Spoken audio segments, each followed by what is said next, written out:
Buckle in, everyone. It's optimism versus pessimism. The old this versus that. Something's either good or bad, black or white, yes or no, etc. But what if it's neutral or gray or just maybe? See, very few things in life are absolutes. Most everything sits somewhere between the range of whatever extremes exist. So I don't think we need to choose either optimism or pessimism. Personally, I think it's beneficial to have a healthy dose of each one. Sure, I'd love to say that optimism is the only way to go and that everything is all just rainbows and unicorns, but let's get real. Is that really true? Absolutely not. Seeing things for what they are allows us to actually do something about them, rather than cover them up with rose-tinted glasses. Of course, on the other hand, we don't just want to walk around believing that everything's just a big old pile of you know what. High doses of pessimism can lead us to a whole rainbow of mental disorders and physical ailments. We must remember everything in moderation. So what is the proper mixture?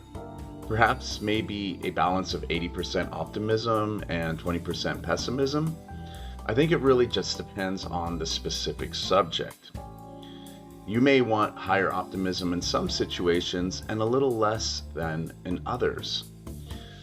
And let's just take one example.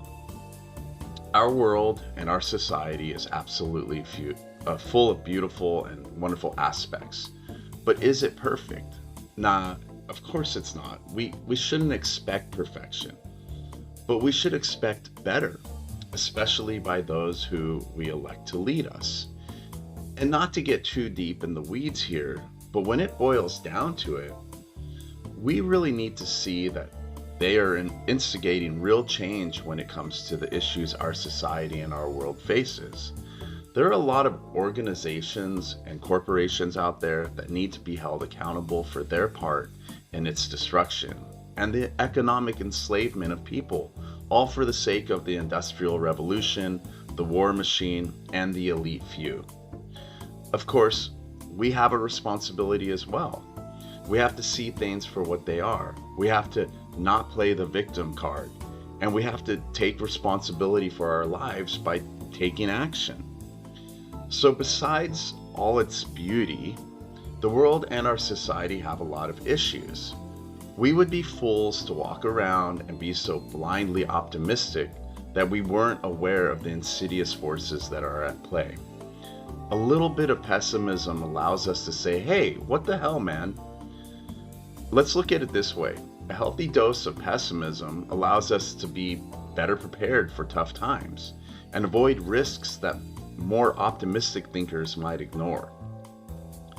So, when it comes to optimism and pessimism, we need to be somewhere between, hey, it's all good, man, and everything's a big old pile of shit, so what's the point? There's a range there. So to wrap it all up, regardless of what the range is, it's important to remember that things are not usually one extreme or the other. There's a whole rainbow that exists between. So we need to be aware of our all or nothing thinking.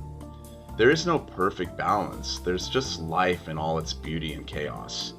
So rather than resist it, let's learn to flow with it. However, when it comes to real issues within our society and our life experience and this plane of existence, we must find a delicate balance between flowing and resistance so we do not continue to destroy ourselves. And now that I've opened that can of worms, I'll bid you all farewell. As always, I love you, and until next time, peace.